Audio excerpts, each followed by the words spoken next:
San Jose, California, April 18th of 1906 is 5:12 in the morning as dust begins to drop from a chandelier in the Daisy bedroom as Sarah Winchester is bolted awake. See the floor beneath her starting to shake. As she would jump from her bed and rush to the door, she would grab the knob and twist to discover the door stuck. See, the frame was twisted in the earthquake. Outside, a half-finished 7-story tower begins to groan as bricks begin to fall.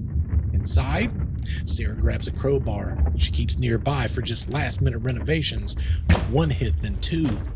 The wood starts to splinter as the latch finally gives. She would rush into the hallway coughing because of all the plaster in the air. Behind her, the tower collapses, and with that, the shaking stops. Now, locals will say that it wasn't just an earthquake.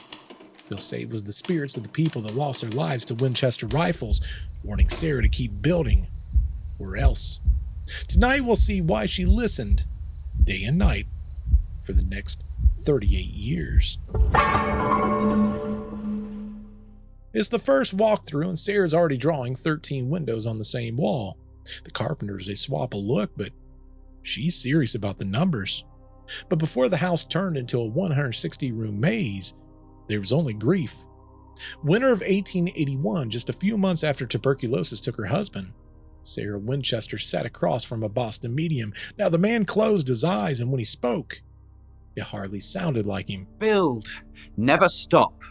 When the hammers go quiet, they'll come for you. A promise and a threat in one sentence. Obey, and maybe the spirits will leave you alone. Refuse, and they'll claim her life. Now, Sarah had already buried her baby girl in 1866 and her husband in 1881.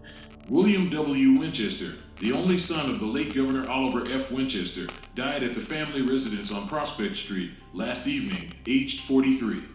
The disease was consumption, but although he had been in feeble health for several years, it was not until a few months ago that alarming symptoms were manifested, and only a few days ago that he was brought here from New York, hope of his recovery being practically abandoned. Doubtless the recent death of his father hastened his own departure. Now she's sitting on roughly $20 million plus half the Winchester Repeating Arms dividends and no family.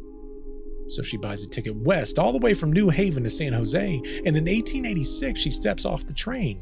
She sees 40 acres of apricot trees and signs for a simple 8-room farmhouse. That little place, it was the first domino.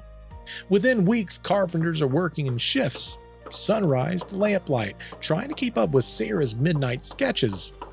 Walls vanish, staircases pop up overnight. In the house, it would spread like ivy. Only Sarah knows the plan. If there's even a plan at all. Was she building a safe house for angry ghosts, or perhaps a prison to keep them in? And what happened to the person who never let the hammers rest? Stick around next. The doors open to midair, a staircase that dead ends into the ceiling. All because Sarah believed that the spirits, they demanded it. Now, by Sarah Winchester's first sunrise in San Jose, the apricot orchard was already screaming with saws and hammers. About 16 carpenters showed up every single morning, and another crew they would take over at night. The house basically never went to bed. Over 36 years, they added 160 rooms, about 10,000 windows, and 40 staircases. We're talking about more railing than some small towns. They built every which way inside the house also. A second-floor door opened straight into open air. One tourist, they almost stepped out and met the lawn, head first. Another staircase would zigzag 7 separate times and then slam straight into the ceiling above. Guides called the staircase to nowhere. Workers say it was just one of a dozen tricks that was meant to throw off any angry spirit that might have been following Sarah around. Then there was her thing for the number 13. 13 panes in a window, 13 drain holes in the sink, chandeliers that would be rewired to hold 13 bulbs.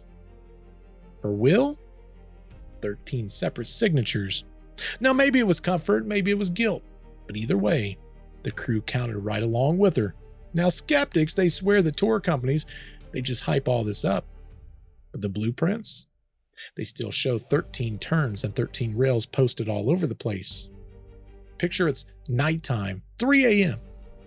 An oil lamp that's flickering in the corner. You've just nailed the last step on a brand new staircase and a note slides from underneath the door. It's Sarah's handwriting. Tear it out. Start over. The spirits have changed their minds. We just finished the bloody thing. I mean, this was a constant build, rip out, build again. The mansion turns into a puzzle that no architect can solve, and every hallway seems to be whispering the same warning: don't stop.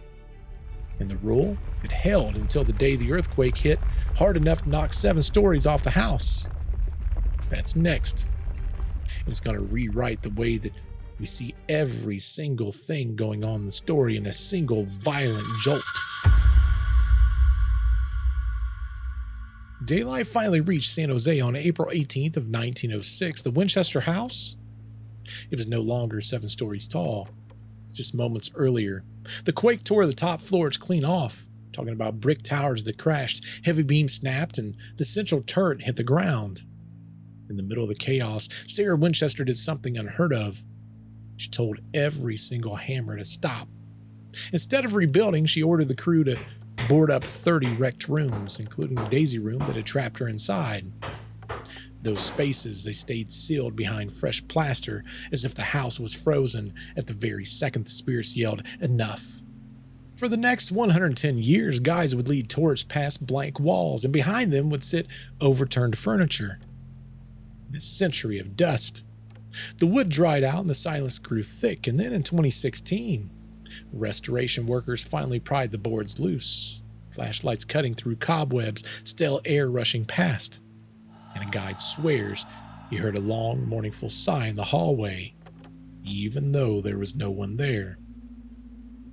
Was it perhaps Sarah, angry that strangers had stepped into a refuge, or the house itself, letting out a breath after a century?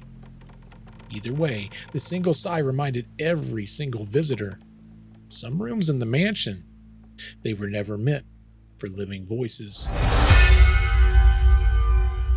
Now, down in the basement, a wheelbarrow sometimes rolls through the coal dust all by itself.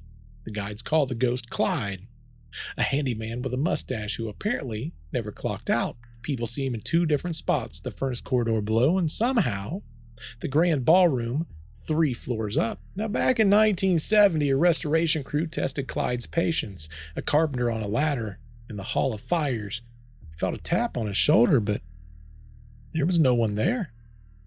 He climbed again, and this time something shoved him hard right in the chest. He got down real fast. I felt someone touch me! I'm out of here! He refused to go back. Now, ever since, tourists say that the room hits you with a sudden blast of heat and the occasional invisible nudge. They say if you take the night tour and head to the 3rd floor maze, you might just hear soft footsteps right behind you and a breath that says your name. As you turn around, the shadows will slide right off the wall. Downstairs in the ballroom, chandeliers as heavy as a small car that sometimes swing on their own chains, even when the air is still. Guards on the late shift, they swear they hear a soft lullaby that comes from Sarah's old pipe organ. Are you hearing this? Keys moving when nobody's sitting on the bench. Now, some folks, they just chalk it up to wood settling and weird acoustics. Others figure it's just Clyde still making his rounds, keeping the place exactly the way that Sarah would want. Stick around next. Next, we line up the skeptics against the believers and decide whether those halls echo with ghosts or just guilt. What's up, Grave Talk? We're back in the world's MOST haunted hallway! Smash that ecto-like button! Now, long before TikTok Ghost Hunters was live streaming creaking floors, one paperback ignited the legend of the Winchester House. Prominent American ghosts, they devoted an entire chapter to the Winchester Mansion, complete with a made-up medium named Adam Coons, who, she claimed, ordered Sarah to build forever or die. Now, the book didn't just repeat the curse, it cemented it, and suddenly every newsstand in America stocked a story about a rifle victim stalking a guilt-ridden widow.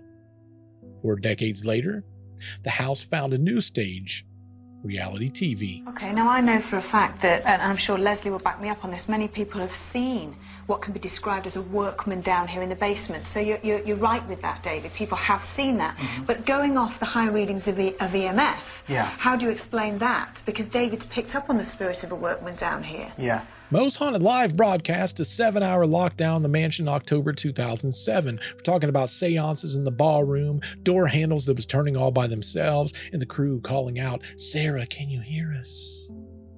Millions watched in real time, and ticket sales, they soared the very next morning, and then came the loudest crew in ghost television, Ghost Adventures. In 2011, Zach Baggins and team, they locked down overnight, and they claimed that they heard EVPs whispering, "Sarah," and "Get out." And then they had a stick figure apparition on their sensors. They was standing near the door to nowhere.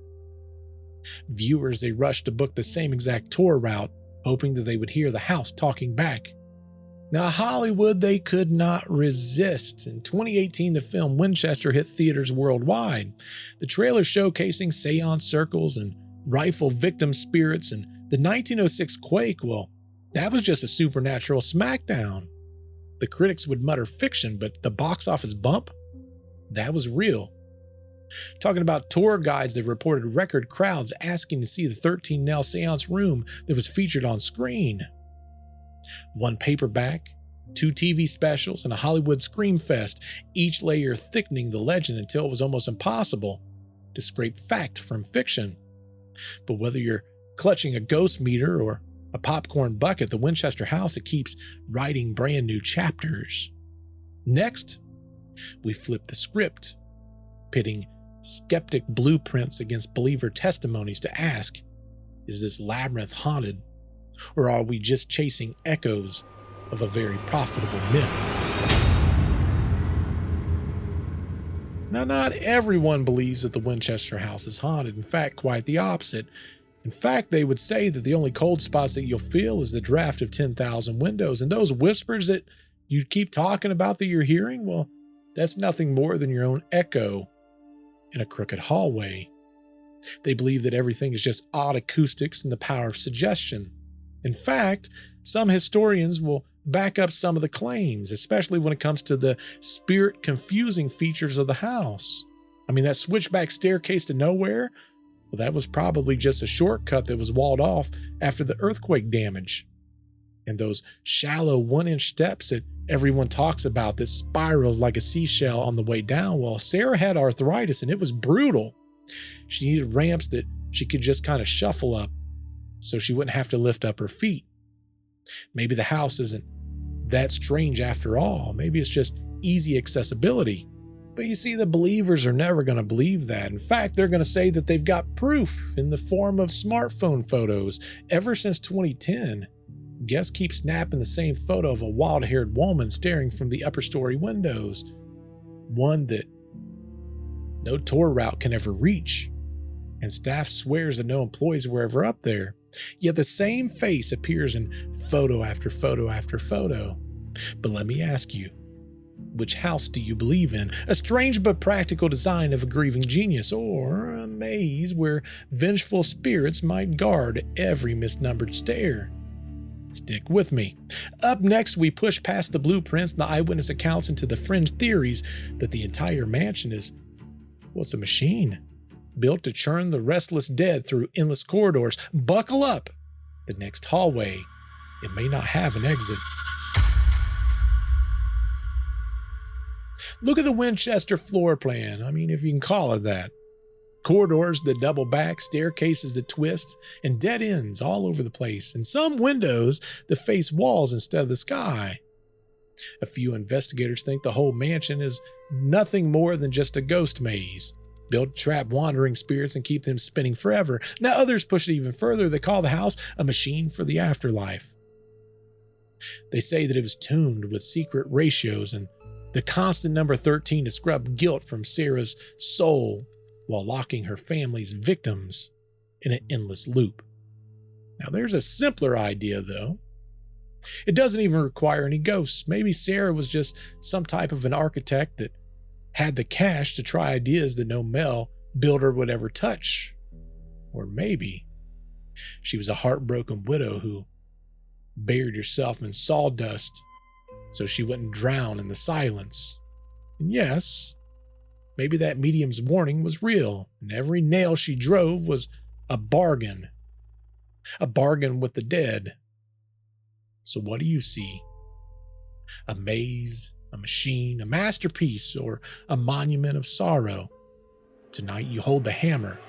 Drop your verdict in the comments or tag us with your own Winchester whispers. Hold up, before Clyde runs me over again, subscribe to Retraced Echoes, or he might get ya.